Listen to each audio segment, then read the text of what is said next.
RPG,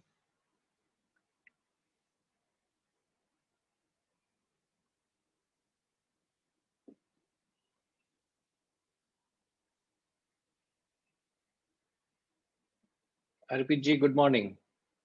Good evening. You knew it was coming, huh?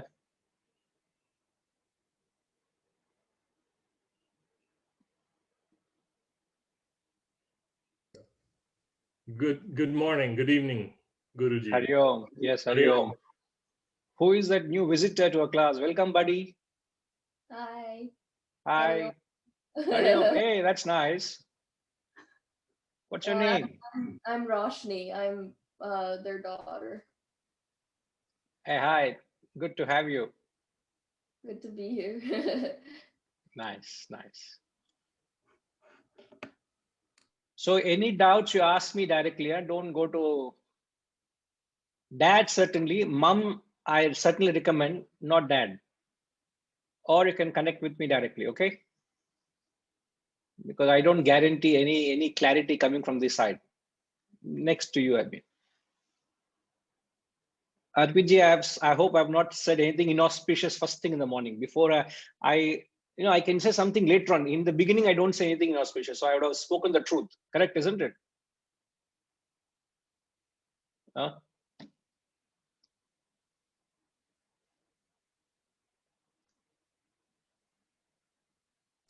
Yes, Guruji, especially since we have not met in person, Srini ji and I are in the same boat still. Yeah. Until we meet you in person. Yes. Many of them have not met, but I'm slowly, covering the ground, until we meet, we need to settle a lot of scores by then, Then when we meet, everything is settled, there's nothing more, everything more, nothing to be perfect. So now I've cleared the ground for the class today. I'm far more comfortable. Srini ji, okay, all comfortable? Golf game was good? Oh, okay. It could get better. You can practice little Vedanta there, it will get better, So I was just, I did listen to the lectures. So thank you. Good morning, Guruji. Yes, sir. I was fulfilling some of my vasanas and the nature did fructify it. But the game did not fructify. So, that is secondary. Vasanas have fructified. No, that's all matters, No, it was very silly. I went, anyway, I bought some new clubs and I didn't get used to it. But yesterday I came third in our men's club championship. So I'll take that as a small blessing. Hey, that's wonderful. That's so nice to hear. Congratulations. That's good. That's good. So get ready to play with the Guru, huh? No, I leave that privilege and honor to RPG. Oh. Then we need to find out what game he plays, and I need to get to know that game. I listened to the last two lectures. There was some really interesting dialogue, so I leave that channel and the path to him. Right. Good to have all of you. Look forward always to connecting with you all. So as we spent last couple of weeks trying to understand the famous verse which talks about the concept of reincarnation, perhaps suggesting a continuous journey and an obligation we all have to be mindful that you have a destination and you need to reach there. The destination we all have embarked on is to get back to ourselves, to realize ourselves. And as long as there is this fuel in the form of vasanas in us, there is going to be this continuous cycle of birth and death. And this journey of birth and death is not applicable to one class of people, a rare class of people. That is, those who have attained self-realization. A person who has attained self-realization, he's not subjected to any more bondage, as the verse is titled bondage. Now, what that implies, the implication is that it is very much possible to attain realization within the course of your life. It is very much possible to attain realization in the course of your life. Now, there were some terms that were used by one of the students last week, and I said perhaps we could ponder over it sometime. I will just briefly touch upon them so that you have a broad picture as to how these vasanas seem to play in this continuous chain of birth and death. Now, just trying to understand the whole play of vasanas. In fact, why do we say it's the play of vasanas? Because vasanas is the seed. It is from the seed that everything manifests. And relatively, when the vasanas are not manifesting, you don't have an experience. You experience nothingness, which we all experience when you go to a deep sleep, a sound sleep, as we all do experience at times. Now, understanding the concept of birth and death with reference to vasanas. If you remember, we said that it is vasanas that take you from experience to experience, and moving from one birth to other also needs to be understood as just another experience. There's nothing abominable in death. There's nothing terrible in death. It's just a change of body. But other than that, philosophically, you're just moving from one experience to other, and that is determined and defined by the unfulfilled vasanas one is left with. If you have a vasana and if the environment can be fulfilled, there's no need to leave, isn't it? So, firstly, we must understand that there is a total bundle of vasanas. A total bundle of vasanas are termed as sanchita vasanas. Just try to jot it down for what it's worth. And then perhaps you can make a mind map, some kind of a diagram. It's difficult for me to use that methodology in a session like this, but otherwise I would have ideally taken to a board, putting it through a diagram, conveying it far more easier, I would say that. So take the total vasanas as sanchita vasanas, and arbitrarily speaking, let's say that sanchita vasanas are 1,000 vasanas. That 1,000 vasanas can be a million vasanas, can be 10 million vasanas. It doesn't matter, but just for discussion, let's say 1,000 vasanas are sanchita vasanas. Now, from these vasanas, it's not necessary every vasana has an urgency for manifestation or expression or fructification. Right now, you have an earnest desire to connect with this knowledge. You also have a desire to play golf. You have a desire to go to watch a movie. You would have a desire to go and dine with your family in a chosen restaurant. All of those other vasanas are not in the forefront now. They're very much there in the backdrop, but they're not seeking manifestation. If that was, you wouldn't be here. You would be wherever your vasana required manifestation. Simple logic. So just because you have vasanas doesn't mean everything needs fructification, everything needs manifestation. They are not looking for an expression, all of them at the same time. That doesn't happen. So from the 1,000 vasanas, let's say 100 vasanas, they need a certain expression manifestation for fructification. So the 100 vasanas with which a human being is born, these 100 vasanas, as we spoke, I think the last week and the the week earlier as well, the resultant, the cumulative force of all those 100 vasanas determine an embodiment conducive for those vasanas to manifest. It's not one, but the resultant. All right. So from the 1,100 are manifested. So the 100 vasanas with which a human being is born with, they are termed as prarabdha vasanas. Prarabdha, P-R-A-R-A-B-D-H-A, prarabdha vasanas.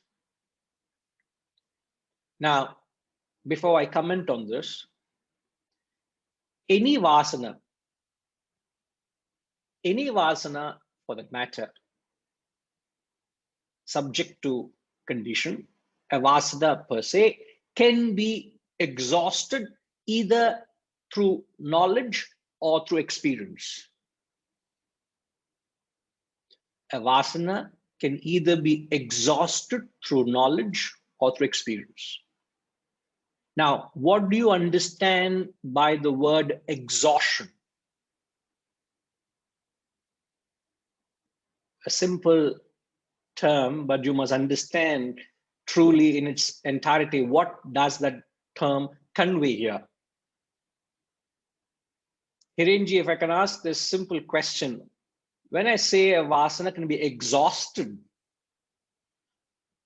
either through knowledge or through experience, now what do you understand by the word exhaustion? I would say fulfilled. Let's say I have a vasana to eat Japanese sushi. I don't have, I'm just saying discussion. Nothing else came to my mind. I just said sushi. I don't have a vasana, but let's say I have a vasana for sushi. Okay. And I go to the best sushi restaurant available in Hyderabad and I go there. Can I say I have exhausted my vasana for sushi? When you say fulfilled, is it akin to being exhausted? I would not say exhausted, but for the time being, it has been fulfilled. But there's no guarantee that it's not going to come back because I like it and it'll keep recurring again and again. So in it's fact, not exactly exhausted. There's every possibility I'll take my family, my friends, and go back because I liked it. Absolutely. So when you say fulfill, it is not Exhausted. Therefore, what do you mean exhaustion? What do you understand by exhaustion? Sometimes, the words convey far more than what they imply. That's why I'm being very, very particular. Sometimes I may say something, but the understanding may not be as complete and wholesome as these words intend. Yeah. In that terms, probably if it happens repeatedly, at some point of time, you would not be really desiring for that vasana anymore. If you experience again and again, and at some point of time, you say that, yeah, I'm done with it, or because you're tired of it? Not, yeah, no, I had enough of it. That means, as you rightly said, the vasana is no more in you. That's right. It has been uprooted from the very root. It's like a tree is killed only when you uproot it from its roots. You clear the soil and pull it out. Sometimes to ensure that there's no further regeneration or growth, they torch it with fire so that the roots are burned so that it doesn't grow again. Okay. Have you known of that process? They do that. It's often done. So you burn the roots, you burn the vasanas away. So it means the vasana is burnt out. It's uprooted. There is no further fructification required of it. It is no more vasana. It's exhausted. No, that is possible through the wisdom, through the higher wisdom. We talk of knowledge because of you've evolved, you have pitched up higher goals or purposes. The lower desires and vasanas fade away. The sheer contrast of it, they're not fed and they drop away in a matter of time. Nothing happens overnight. As the saying goes, you don't become a Christ overnight, do we? So it's a process. Now, it is not as easy as it sounds to exhaust a vasana through experience.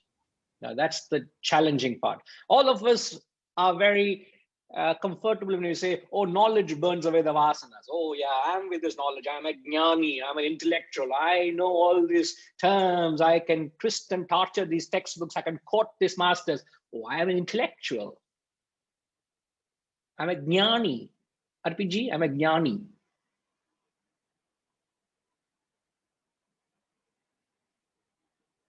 No, I'm not. No, RPG. Roshni is, you said Roshni, isn't it? Roshni. The room is little brighter today, you know, it's because of you. Not because of all the jnanam somebody thinks they have. I'm a jnani. You just called me dull. You just called me dull. Done, clean, bold. Yeah. Stumps are broken in That's cricket right. language. Sriniji, cricket is not golf. Cricket, stumps are broken. Clean bold. No, in golf, it's a hole in one, Guru. Oh, hole in one. Huh? Okay, I need to learn the rules first, then the game to match up with you all. You know? So we may understand philosophically how to exhaust vasana through knowledge, but it's very difficult to go through experience and exhaust a vasana, because I am left with no other avenue but to experience it. See, when a vasana comes to the forefront, I'm not able to take my mind off it. Isn't it? Vasana is saying, go and get it, experience it, enjoy it, take it, clinch it, get into it. And yet you have a clear path ahead of you. You want to pursue the higher, let's say. But the mind is dragging you in a different direction, away from the path. I'm born with that vasana. What can I do with it? I'm using all my wisdom at that point to deal with the vasana. All with me? I'm dealing with my knowledge, but my knowledge is of no use to keep my vasana at bay, or there's not enough wisdom to understand the futility of it or uproot it. So what will happen? Oh no. Am I to fall a prey or victim to the vasana and then be swept away by it? No. That's when the masters say, the Shastras say, if you're not able to deal that vasana with knowledge, use experience as an avenue to exhaust it. Fascinating. It's truly fascinating. But in order to exhaust a vasana through experience, you got to be extremely cautious, extremely careful. Because the only objective of you experiencing a vasana from the very forefront is to get rid of it. It may take a time. I'm experiencing it because I have no other choice, but my goal is to get rid of it. So I'm getting into it only to get rid of it. I'm enjoying the experience only to exhaust it. I'm out of the experience because I've got nothing to do with it. So before, while, after, you're in it only to get rid of it. So with that experience, slowly you will start cutting off the fuel which the vasanas get. Mark my words, huh? Through experience will cut off the fuel which the vasanas get, which don't feed it. Now, a concept which we spoke earlier. Now, what are the three ways and means you fuel these vasanas? Perhaps I have not phrased it this way, but the three ways in which you fuel your vasanas. I repeat, the three ways in which you fuel your vasanas, which only continuously strengthen. So through experience, you're actually strengthening them. Walking through experience is like walking on a slippery surface. Sometimes you see them in these malls, you find they're mopping and they have this signage, watch out, it's slippery, cleaning in process. So you have to walk through, there's no other way, but it's such a glossy surface. It's you can always slip, but you have to walk through it. So walking through experience to exhaust vasanas is walking through a slippery surface. I remember in Malaysia, in Malay, they used to have this signage, awas. Awas means danger, danger, watch out. Almost dangerous.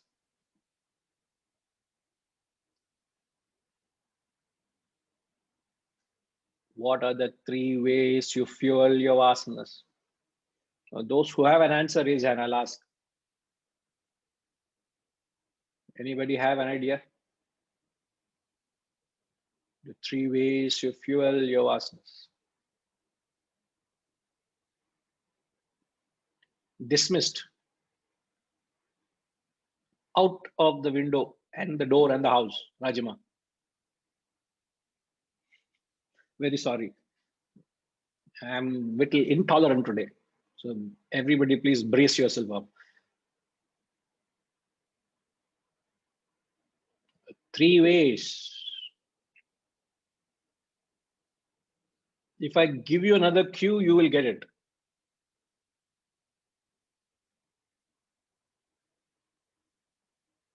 Okay, Gayatri Ma has given you all a cue. The 3 ways.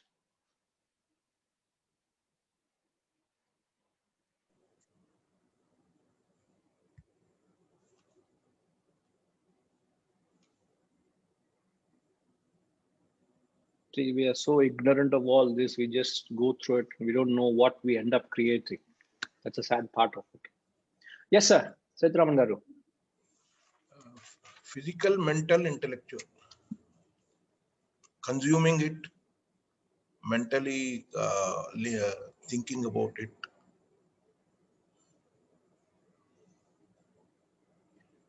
No. See, you don't create a vasana. Mark my words. You don't create a vasana. Neither do you strengthen your vasana, nor do you exhaust your vasana at the physical level. I repeat, you don't create a vasana, nor do you strengthen a vasana, nor do you exhaust a vasana with a physical experience. The entire process of creation, strengthening, and exhaustion is at the mental level. So it doesn't matter where you are, what environment you are in, it's where your mind is that matters. I can be sitting here and mind can be somewhere else and I'm actually feeding my vasana. Oh, I had a wonderful experience when I went to that part of the world. Oh, so beautiful it was. I wish I could have more of that. And I let my mind run wild, ungoverned, unpoliced. The result of it is I have strengthened my desire and want for such experiences. Physically, I'm here. Where is my mind? Last time when I went to Cambodia, there was a beautiful experience. I'm thinking of Cambodia, where? In Hyderabad. Where am I physically? When we, Guruji, when we indulge in physically, say, we strengthen it also. No? We enjoy it and we want more and more of that experience. So indulging again is not physical, it's mental. Even though it may apparently seem I'm giving into the physical senses, but it is the uncontrolled rush which comes from within. It's not the external appearance. Don't be fooled by the external appearance. It's the internal mind. What is the mind? Is the mind calm when I'm enjoying a sense object, or is my mind gurgling with anxiety or excitement? I want it. That kind of anxiety. If there's an anxiety, and I could be externally looking very calm, I'm a man of indulgence. So it is not to be fooled by the exterior, please. I can understand where you're coming from, Situji. I'm just trying to establish that the vasanas are only created, sustained, or established, or reinforced, or exhausted the mental. So it is not physical. So the three mental avenues, how you fuel your vasanas, first is before the experience, there is a constant craving. Much before you experience the object of enjoyment, is there a mental craving for it, a longing for it, a wishing, a throbbing, a constant worshipping? You worship the object much before you actually got it, isn't it? It's not that you just walk in and get it and forget about it. No, before you even get it, you keep on rehearsing it. And that's a worshipping. So that's a constant craving on the object of enjoyment. While you're experiencing, you are indulging. This is what Setuji was mentioning. I clarified. Indulgence is not physical. It's mentally you let your senses loose. Mentally you let yourself run wild into the environment. And you are lost. You become enmeshed. It's like when someone plunges into the pool, he's consumed by the pool. He's engulfed by the experience. Similarly, mentally you get lost, swimming in the ecstasy, in the joy of that emotional ecstasy.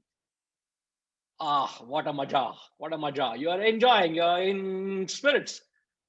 Mentally you are indulging, recklessly contacting the object.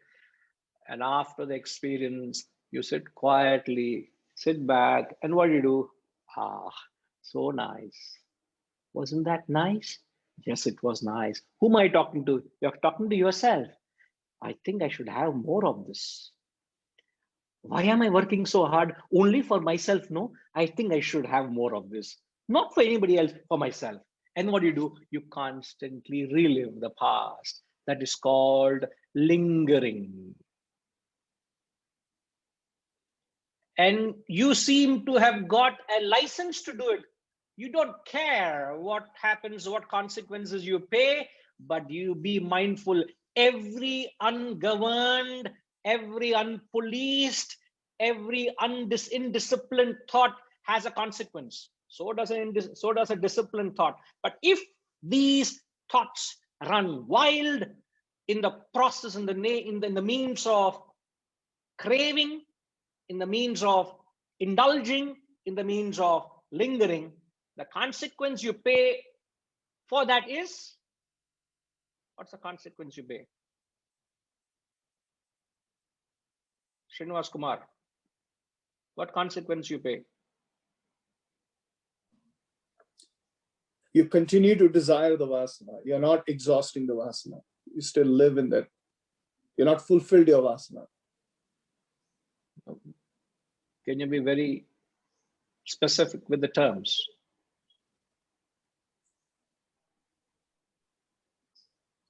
Where you continue to crave and your desire is unmet. That's what I would say. Come on. You don't feel. How, sir, I have gone through the experience. I'm lingering after the experience. How can you say my desire is not met? I've met my desire. I've got the enjoyment. I'm not sitting and complaining. I'm actually relishing after the experience. How can you say my desire is not met? It's not fulfilled. You're not fulfilled. Come on, where are you? It's simple logic. I gave the example of I wanting to have sushi. I go to a sushi restaurant. I enjoyed it. I went to Cambodia. I had a beautiful experience. I'm relishing about it. What more I can ask for? I've got what I wanted. Relishing only happens, lingering only happens on the joy you have derived from your past experiences. That presupposes you have met what you wanted. You have got what you wanted. Am I making rational sense, Sriniji, here? Yeah, you've met, but it's not that you are saying, I may go back to using your example. You may find another occasion to go back to Cambodia, or you may say sushi restaurant again, in this case. But that is because the vasana still lurks. Correct. But my question is, 3 ways of fueling your vasanas. Did I not say that? Yep. So when you do adopt these 3 mental licentious attitude, it ends up creating, what is the question? It ends up creating new vasanas. It ends up reinforcing existing vasanas. Got to be. I'm trying to bring in extreme clarity. It's like I'm doing an open heart surgery here. It's extreme. It's exactly how it's happening at the subtle level is being spelled out here. We don't know how it happens, but it's just being, I'm trying to be as clear as possible, as clarity, the choice of words. So these 2 strengthen the existing vasanas. You strengthen the existing vasana or create vasanas for something you do not have. Let's say you have an experience you never had a vasana for, you did not know. Now, as you, I've been treated with a sweet called kamar cut. You know what's kamar cut?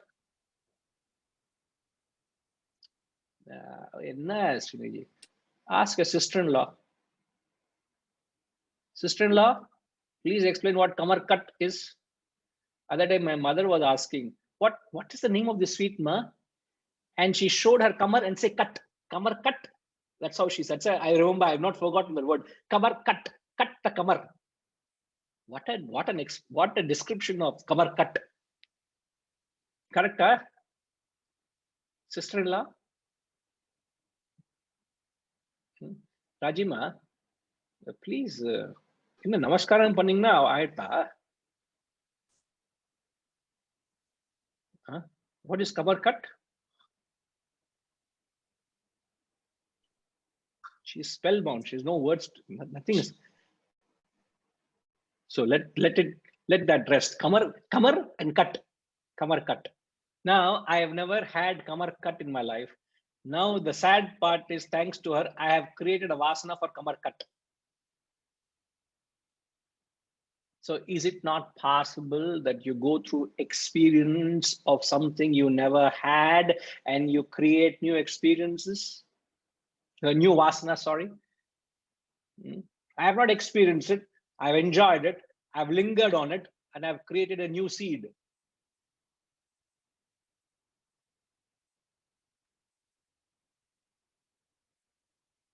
So this is the danger of experience. We are all unmindful, oblivious of what our experiences are doing to us.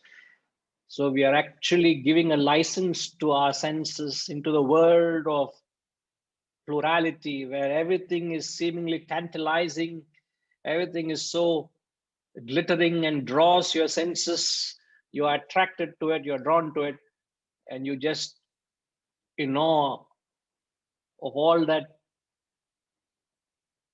tempts you, and all you innocently say, I like that. That's all you say. I like that. That's nice, isn't it?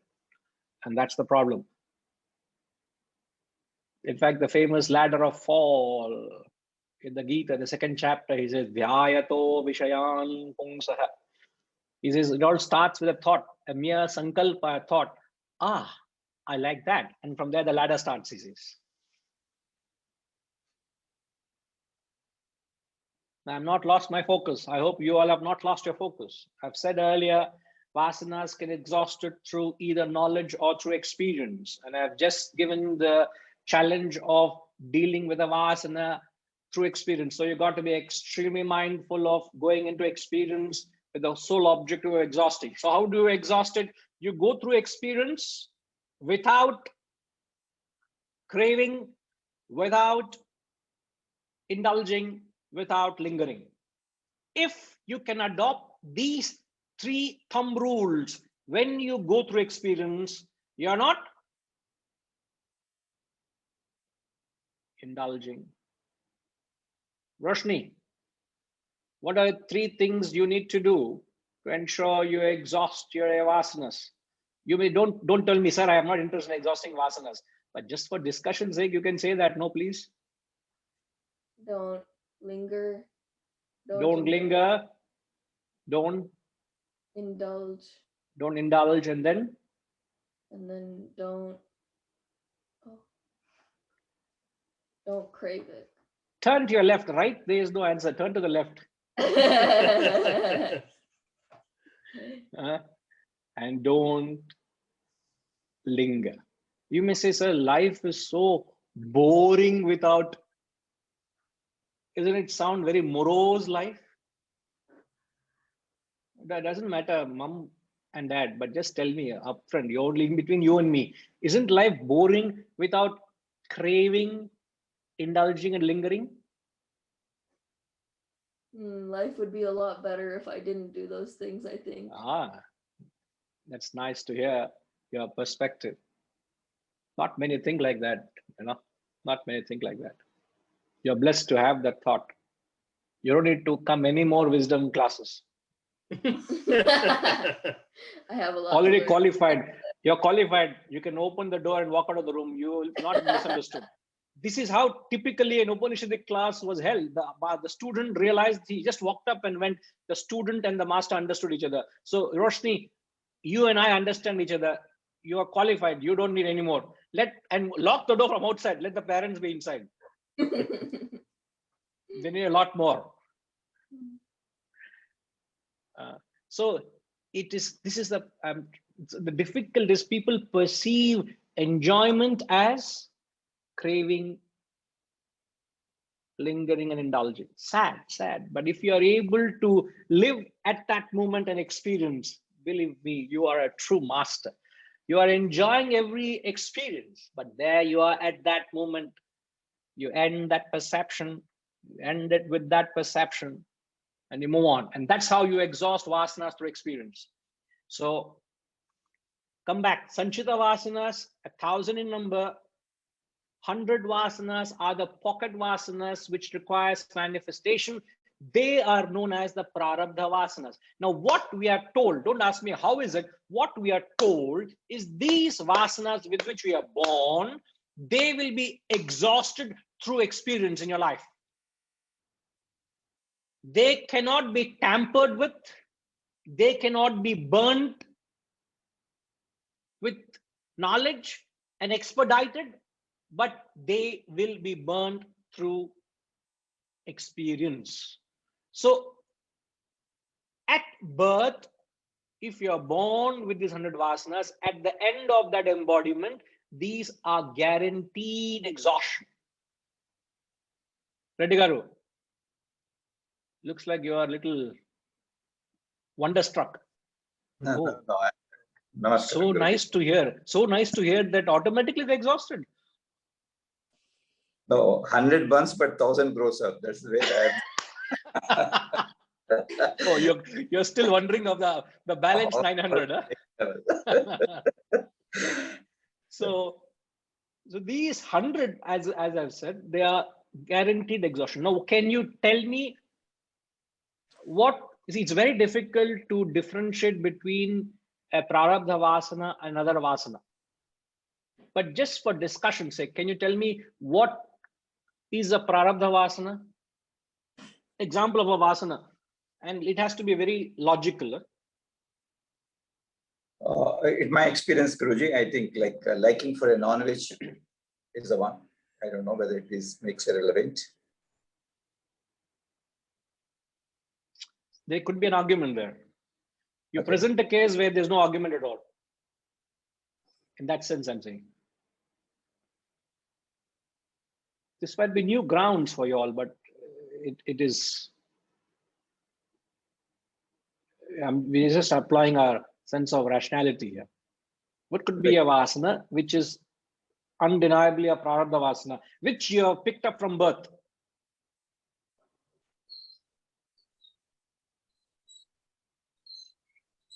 Yeah, I think many, Guruji, maybe one of the things is looking for the position, the power, fame, which, no. And again, I said you're presenting a case for argument. There could be, I could always differ with you. Not that I'm choosing to differ, but if you present it, there is no further discussion.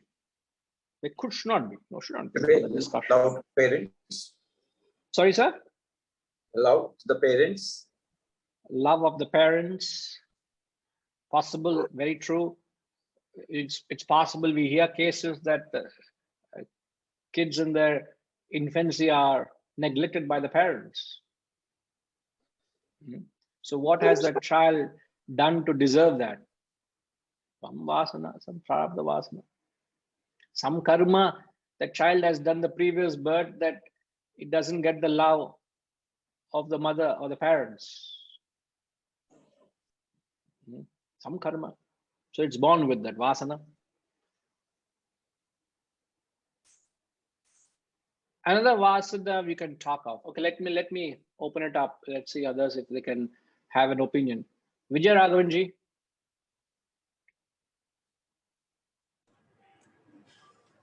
Liking for certain form of art or certain specific skill, like memory and selective memory in some areas.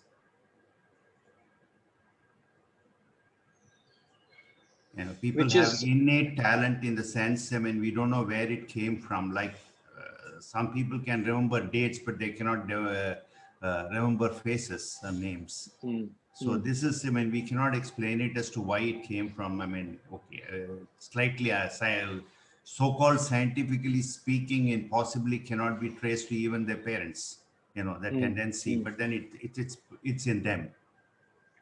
Often I wondered as to where it came from, but I suppose this can be, I can describe that to myself as vasana. Vasana, and more so as a prarabdha vasana. Yeah, I'm sorry, I mean prarabdha vasana. Prarabdha vasana. Because during the course of your life, now if you ask me, if I have a vasana for something, is it prarabdha vasana or sanchita vasana, I would not know. Or is something other than that, I would not know. Nowhere would you know, but easiest to guess at birth. Any other opinions? Wonderful, Ji. Yes, you're right. You can very much take that way.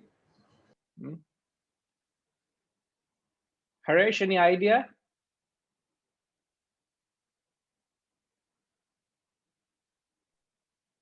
Guruji. Guruji, what comes to my mind, for an example of a prarabdha vasana is maybe we are born with a vasana, individual, maybe to go out and party all the time on the weekends for many, many years. And at some point it is exhausted, and at a certain age, we don't want to go and party anymore on the weekend. We don't want to go out too much on the weekend. We have exhausted that kind of vasana. That's something that comes to my mind, but I don't know if this is correct or not. But how early would that person have been partying? How early he or she started? To be sure, it's a prarabdha vasana. Probably since the young teenage days, right up to the maybe 40s, 20, 30 years, a teenage and post-marriage, and it comes to a certain point where you reach your 40s or 50s, you've had enough of it, you've had too much of it, and then you say, okay, I'm done with it. I've experienced it, I have no more desire for it. It's kind of like, okay, it's fed up and done with, it's closed. I'm no longer have the desire to propel or continue the parties or the weekends, for example. Yeah, I know it's not yourself you're talking about, because I know you very well. So you're taking it as a theoretical case. But again, yeah, you're giving still a room for possibilities. It could also be possible that the child has been exposed to a family where it was a culture that partying was a norm. Yes. It's not necessary the child was born with that vasana. The child has picked up because of the environment he's born into. Yes. So he's just emulated or just followed the lifestyle led by his parents and the society he lived in or she lived in, isn't it? Yes. Yes. Again, you're giving a room, as I clarified to Reddy Garu. I said, again, you're giving a room where it can be debated, but I can take it. But a very powerful case, before I say, RPG, any thought? Yes, please. So I compare myself to my friend. I very much, from a young age, wanted to be a householder, right? I wanted to have a family, wife, children. He very much was into his work, didn't have any of those vasanas, you know, to have a family. He's Catholic, so he's very much into his church, and so to this day he remains unmarried, doesn't have any children. So again, I can't tell you for sure that it was at birth, but from a very young age, when we were teenagers, we knew we wanted to go on these two paths. Yeah. So this is a powerful example. Yes, you can certainly take this as a prarabdha vasana, whether you choose to be a loner or you want to be a householder. No? Yeah, these are very clear. Yes. Hariji, wonderful RPG.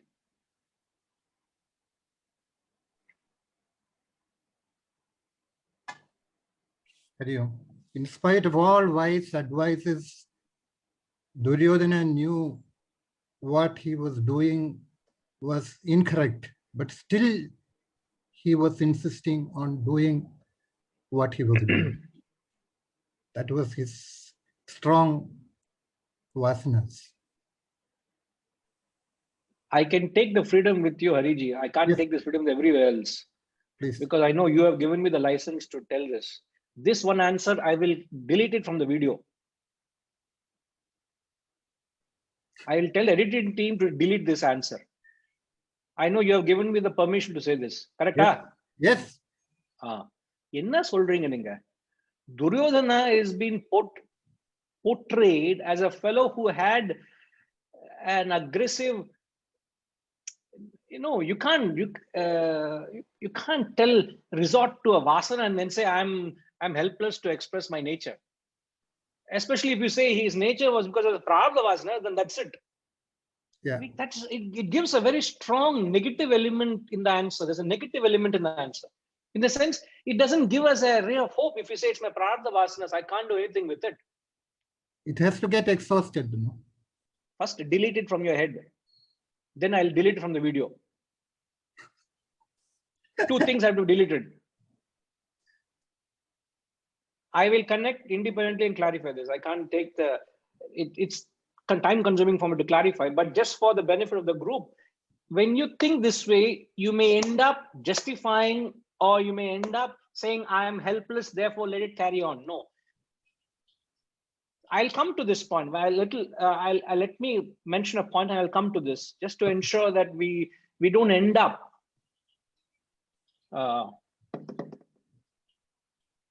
feeling helpless. I was thinking of the right word.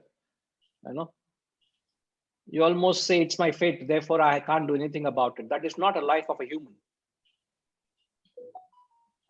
You may not connect these dots, what words I'm saying, but I'll clarify that. Vijayji. Guruji, can I interpret what you are saying is that a vasana cannot be interpreted as a full personality? It's not justifiable to say a single vasana can be sort of justifying or explaining the total personality? No, it doesn't. A vasana is only a part of your personality. Small one particular quirk or whatever. I mean, not necessarily a quirk. Okay. If you say my vasana for Vedanta or philosophy would define my personality, I would be known in future, or even now you only identify or associate me as a philosopher, don't you? Others perhaps will also associate me as someone who is a little sportive, who plays a sport, who likes a particular music, who is ... which is also my vasanas, which you may not be aware of, but you would know me from my predominant vasanas, isn't it? It's a small portion of your personality or facet of personality or way in which the way you behave. 80%, I would say, not small. Okay. What you see on screen is what 80% of me is. Oh. You take me out of this, I'm like fish out of water.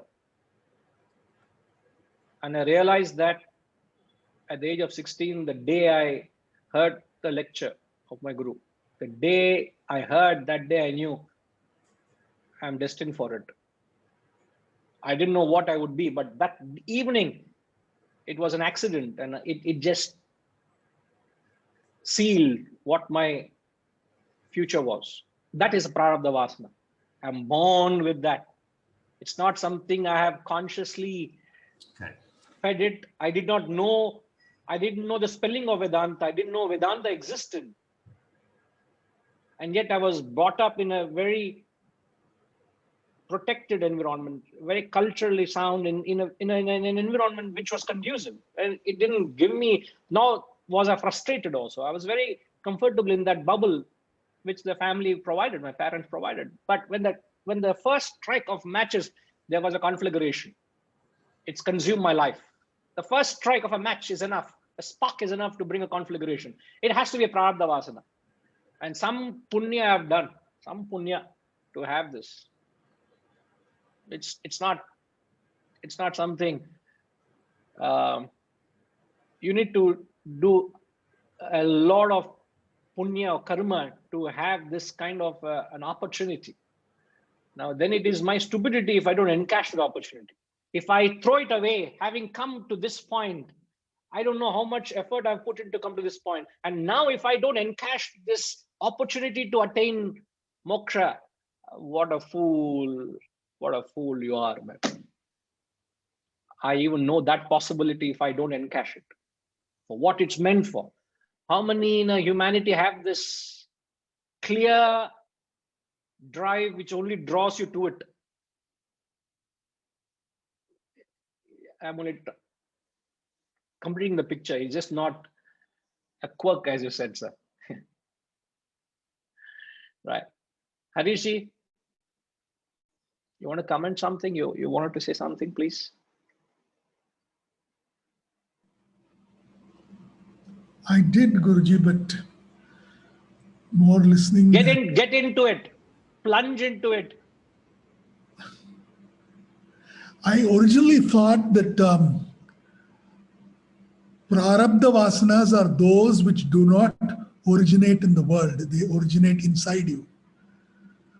But then, so the birth and so you go to the origin of the vasana, it would be outside and not inside.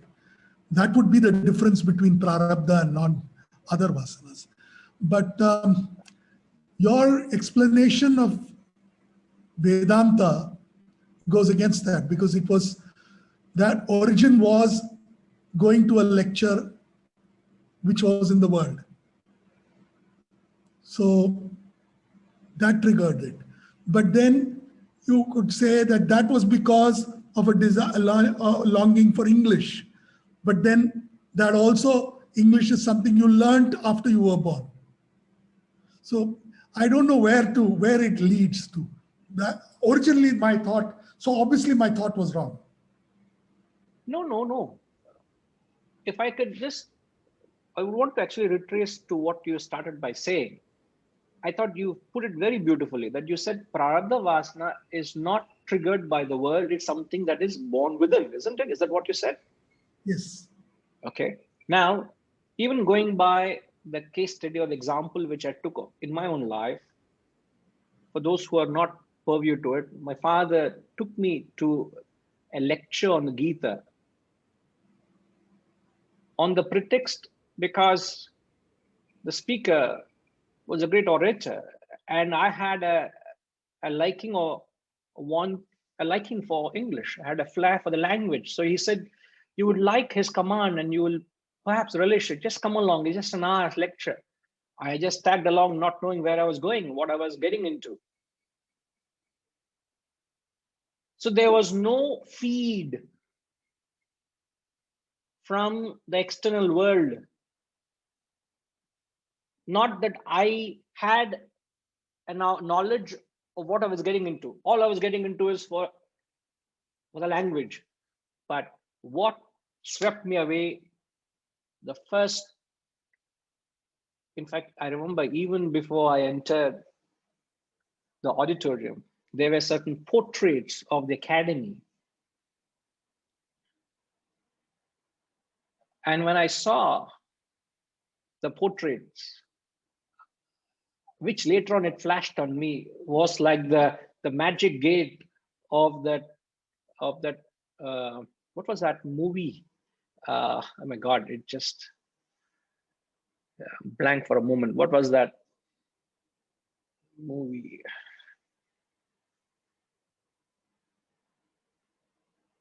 No. He had a key. He had a key in his with him. Never mind, it'll come to me. It just almost felt like they were the gates of heaven for me. I didn't know what it's just seeing a portrait. I still remember the portrait, the picture, what I saw. I have not even gone next to the bookstall. I didn't even go to the bookstall. I just saw those pictures and I walked it. So it has to be my innate prarabdha vasana, that it's not that it's planted. Was it planted, Harishi? What you're talking of is a spark that triggered the latent vasana. That's all that is.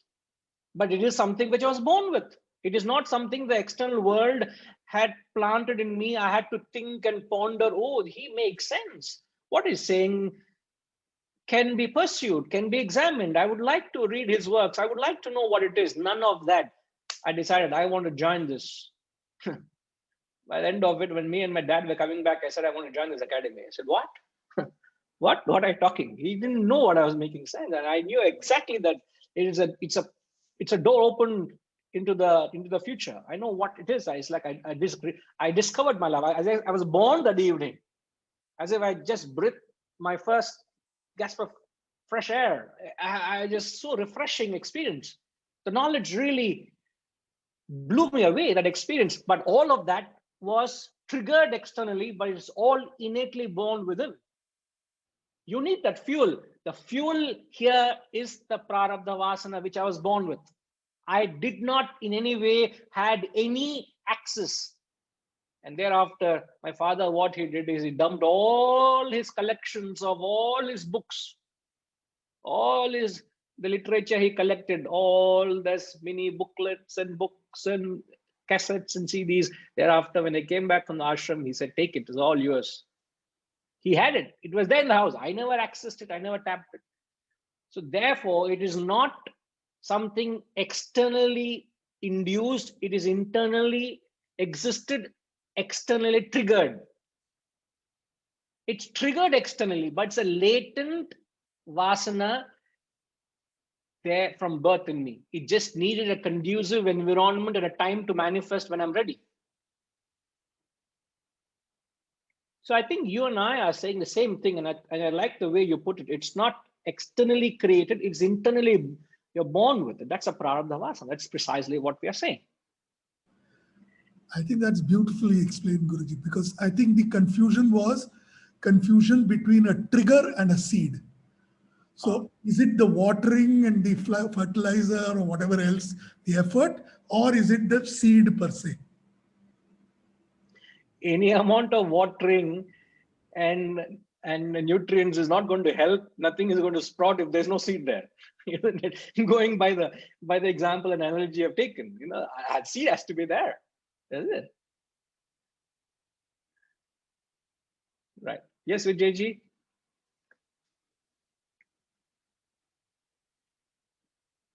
A simpler example I could think of, Guruji, most of us are born with a talent for a specific sport. And we never knew about it as we were children. First time, I mean, as an example, first time you take a bat and, cricket bat and then play one, try to fend off a particular delivery, then you realize you seem to be all right. I mean, somebody else sees you and says you're all right. Now, after that, whether we pursue it or not depends on how badly we want to pursue it and how much the parents encourage us. Either you become very good at that, or that vasana gets snuffed out at that age and then starts doing engineering or whatever, medicine. And, the whole thing is lost and to surface again later, in some other context, some other situation, then you feel that I should have pursued it. I mean, it happens. Yeah. Is it approximately what you're saying? Yeah, you could take so. You could take it. You could take it that way. I didn't know that I was good at it till I tried it the first time. And then after that, it grows or not grows, depends on the environment. See, in fact, it is the other way around, sir. Environment only triggers it. When you talk of vasana and environment, which is more subtler? I'm not referring, okay, I think I made a mistake in the use of word environment. It's still innate, it's up to you to pursue it or not pursue it, I suppose. You could make that, but given what we said, prarabdha vasanas are guaranteed exhaustion. In fact, you go to the extent of saying a person dies because you have exhausted your prarabdha vasanas. You don't die because of COVID. You don't die because of age. You don't die because of accident. You don't die because of somebody kills you. Is because your vasanas have ended.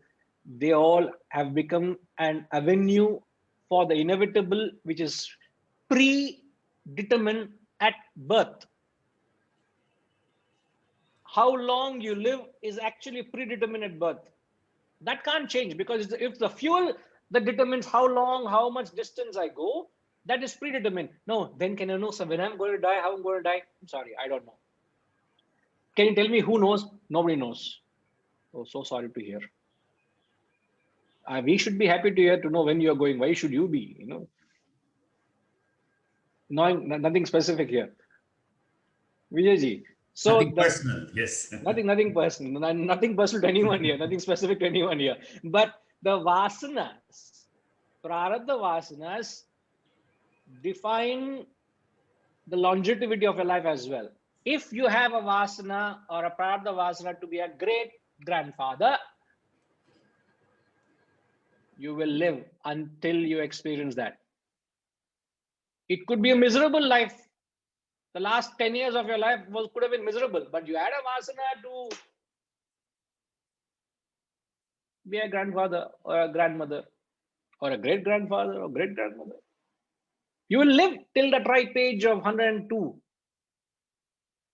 The karma determines how you live and what you have gone through, but that experience. And one powerful example of a prarabdha vasana is the fact that you're born as a male or a female. Is your vasana, you're born that way. If you're born as a male, it's because of your prarabdha vasana. There's no questions there. As I said, an example of what you're born with, and there's no question of any challenging it. So that could be a very powerful case. And that vasana is exhausted through the course of your life, and many more as all what you have said.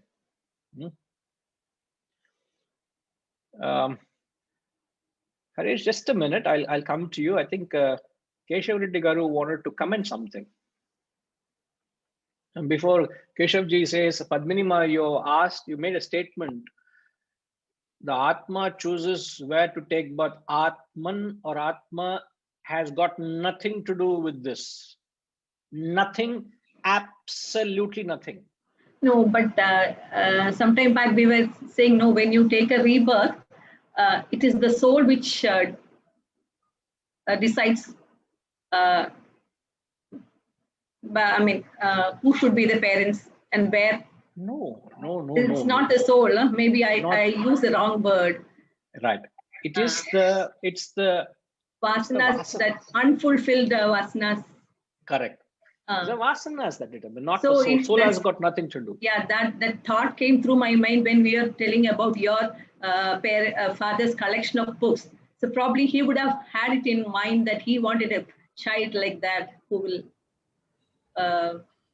or something like that. So that was a conducive environment for you to take birth as the son of your father.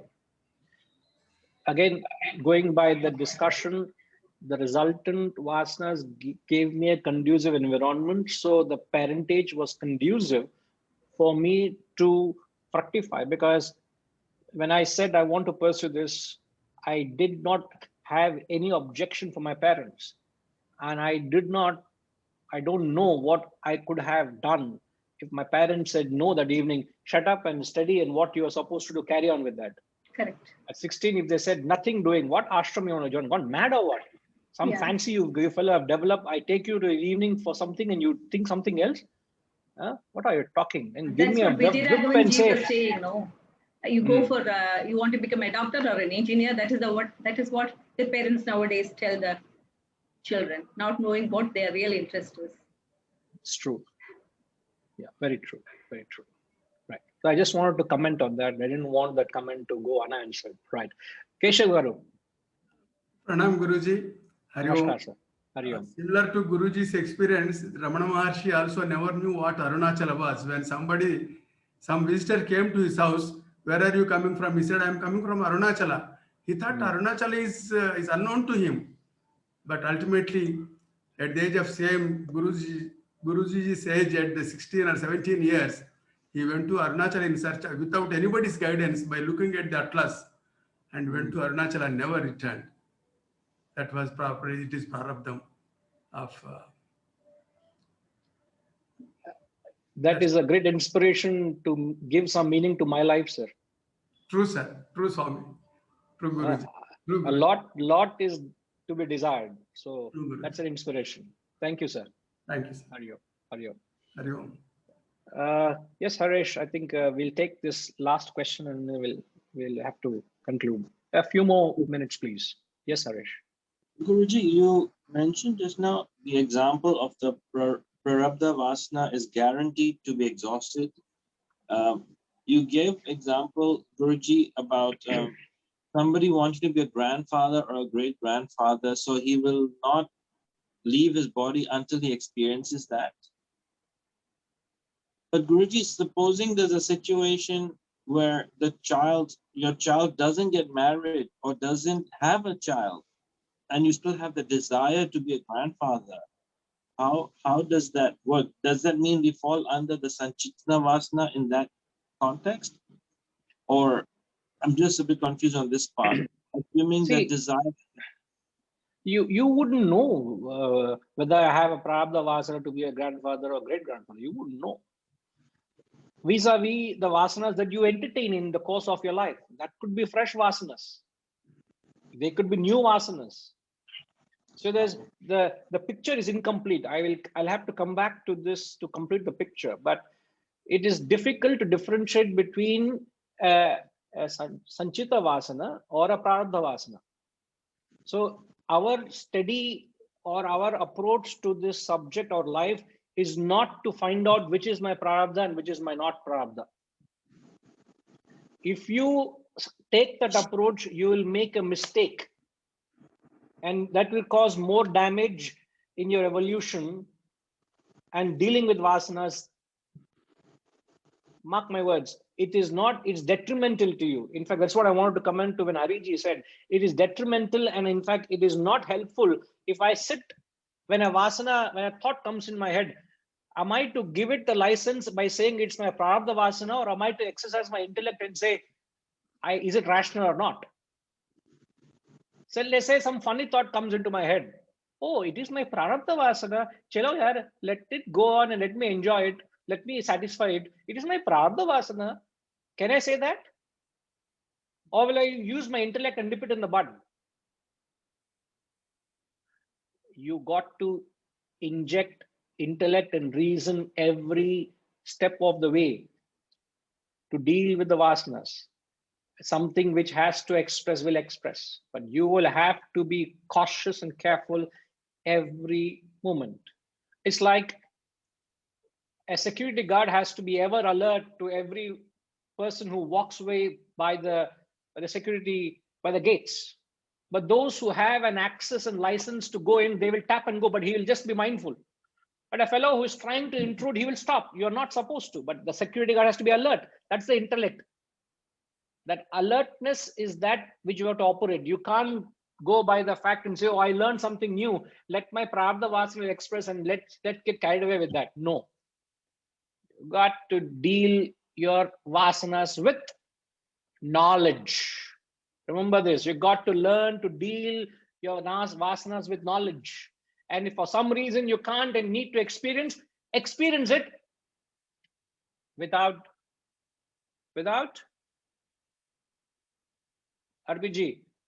Got to experience it without craving, indulging, and lingering. Correct. This is the approach methodology to every vasana, not to say it's my prarabdha vasana. So, Harish, let's not get into that scrutiny, which isn't. Okay. Yes, Guruji. Right. Yeah. Yeah. I think Hirenji also wants to clarify. Yes, Hirenji, I think perhaps one more clarification we will take. Yeah. Just quickly, when you Yes, say sir. vasanas, it could be good and bad as well, right? It could be either way. Besides prarabdha and normal vasanas, but all vasanas, some could be good, some could be bad. And we should be getting to the higher ground to get rid of the vasanas we consider to be, or through knowledge, we know it to be detrimental. So vasana is neither good nor bad. Vasana gives you only the environment of experience. It gives you, what is a vasana? Vasana is an aptitude or an inclination towards something in particular. I could have a vasana for philosophy. I could have vasana for music. I could have vasana for photography. I could have vasana for mountaineering. I could have vasana for scuba diving. What's wrong with that? What is good or bad about it? Yeah, but my question was, if I want to get a thrill out of robbing a bank, that's my vasana. Just extreme way of saying it, right? And that came to my mind, and because I know that I'll get a thrill if I can do it. And so how do you define that one then? I would say use your intellect. Okay. And reconsider that thought of robbing a bank. All right. That's my humble request, sir. Don't Okay. have any such idea. Okay. Whether be it America, whether be it India, don't entertain that thought. Okay. Because this is being recorded and it will be put in YouTube also. So people might be coming to the address. All right. One last question. In the next session, can you look at like Ratnakar becoming Valmiki, right? That which was a 360-degree turn. So if we can briefly tell us how that kind of how do you define that in terms of what we are discussing around vasanas? Just a thought. Next time, maybe. I need to do a lot of homework, sir. Thank you. You gave me some time. Or if it is a stupid question, just tell me next time. Answer to be continued. Okay. Like Thank every you. serial, to be continued. So at least. Thank you, Guruji. Right, sir. We'll come back. No, certainly. I would love to touch upon it. Okay. Right. Hurry up. Guruji, Yes, could I just, yes, please. Could I just comment a little on one sentence on what Hirenji said? Yes. The vasana of to rob a bank or to experience that thrill cannot be prarabdha because it originates in the world. There is no bank or anything of that sort inside you. No. The world. No. Just to comment, because you started the mischief. Let me complete the mischief. Now, it's possible I wanted to rob a bank in this Janma, I couldn't. And that vasana for robbing a bank is not fructified. Next Janma, I'm born as he said, a dacoit. Taking the example of Ratnakar, who became the great Valmiki. So I could be born as a robber or the thief. And all my life, I have just been robbing people, including banks.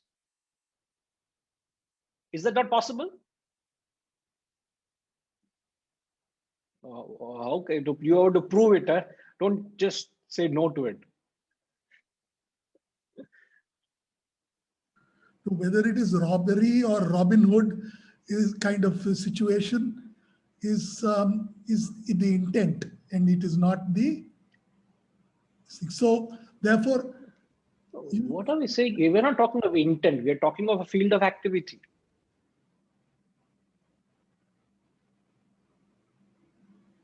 Obviously, there's intent as well, but it's something you have a particular. You have people who what do you call them? I have a friend of mine who does that. Who has a team? They hack. What do you call people who try to prevent hacking? Sriniji? Cyber security. Yeah, cyber security specialist. Cyber security. He has a company who does precisely this. So he thinks exactly like a guy who's trying to attack your assets and your resources and your servers and system. Now he got to think like a robber. How to oversmart these people. So all these security systems have to have. So if you are a robber, perhaps you'll find a job. How you can? If you ask me how to think, I would not know. It requires a different thinking. You see. Now again, these are all we're talking loosely, but just because there's an example, we are saying there's so many possibilities. So we got to always, sir. We are always told in philosophy, understand the concept and be grounded in the concept. Don't understand the concept through an example. An example is limited and has many possibilities of being interpreted in many ways. So it is for us to get the concept and then try to enunciate with an example, not understanding the concept with an example. It's other way around. Concept, example, never an example and the concept. Then it goes into uncharted territories, and then it becomes very difficult to frame a concept in mind. It becomes very difficult. Okay. How does one find out, Sriniji, I think last question going on like this, forgive me for that. How does one find out one's real prarabdha vasanas? As I've said, that should not be your portfolio. That should not be your purpose. That should not be your intent. It is only for your understanding. It is happening without your knowledge. All 30, 40 years you have lived. I've given you a lot of credit and you're not even thanking me for that. Huh? That's true. You have. What? I'm glad the math skills are perfect. You tell you. So the number of years you have lived, they have manifested without you knowing of it, isn't it? Just by merely knowing that there's these forces that are manifesting doesn't necessarily augur that you have to go and find out what they are. Even if you put in your best possible attempt, you would not be able to. It is impossible to know or differentiate between a prarabdha vasana or a non-prarabdha vasana. So let us give up the idea of exploring our journey into what this prarabdha vasana is. So all we need to know is there are certain vasanas which are termed prarabdha, and they will have the natural course of exhaustion through experience. Now, the main philosophical significance is how we deal with the 900 vasanas. Sadly, I would have completed the picture, but I'll have to come back to complete it. But please, for me to complete it, you got to come back to us. Don't tell me my prarabdha vasana has taken me to the golf course. Put that prarabdha vasana on hold, come back to the class next week. Saringla? Right, sir. Hari Om. We'll continue. Om Purnamada Purnamidam Purnat Purnamudachyate Purnasya Purnamadaya Purnamevavashishyate. Om Shanti Shanti Shanti. Hari Om. Shri Guru Bhyo Namaha. Hari Om.